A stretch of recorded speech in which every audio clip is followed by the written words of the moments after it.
ఇది వచ్చేసి సండే రోజు మినీ వ్లాగ్స్. ఆఫ్టర్నూన్ అయితే నల్లి బొక్కలతో మటన్ కర్రీ, రాగి సంకటి అయితే తినేసాము. చాలా రోజులు అయిపోయిందండి గుడికి వెళ్ళి. అందుకని ఇవాళ ఎలాగో శనివారమే కదా, వెంకటేశ్వర స్వామి గుడికి వెళ్దామని స్టార్ట్ అయ్యాము. ఇంటి దగ్గరే అనమాట గుడి, కాలనీ లోపల. జనరల్లీ కాలనీలో ఉన్న గుళ్ళన్నీ చాలా చిన్నగా ఉంటాయి, కానీ ఈ గుడి చాలా పెద్దగా ఉంటుంది. చాలా విశాలంగా కూడా ఉంటుంది అనమాట. చుట్టూరా బోళ్ళని మొక్కలు, కూర్చోడానికి ప్లేసు అవంతా బాగుంటుంది వాతావరణం. అండ్ 6ంటికి గోవిందనామాలు ఒక చదువుతున్నారేమో, కొంచెం వాళ్ళతో కూర్చొని చదివేసుకుని నెక్స్ట్ బ్యాక్లూర్కి అయితే, అంటే బ్యాక్లూర్ అనే కాదు, ఏదైనా స్నాక్ తిందామని చెప్పనుకుంటే బ్యాక్లూర్కి వెళ్దాం అనుకున్నాం. యాక్చువల్లీ ఇప్పటి వరకు వెళ్ళనే లేదు.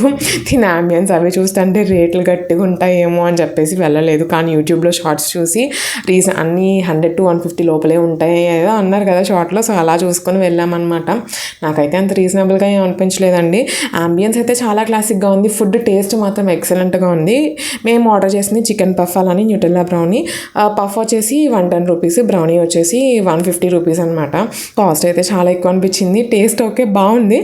నేను నెక్స్ట్ టైం వెళ్తానా మళ్ళీ ట్రై చేయడానికంటే ఈ రేట్లు చూసి మళ్ళీ అయితే వెళ్ళను. సో ఒకసారి అయితే ట్రై చేయొచ్చు. పఫ్ అయితే చాలా బాగుంది.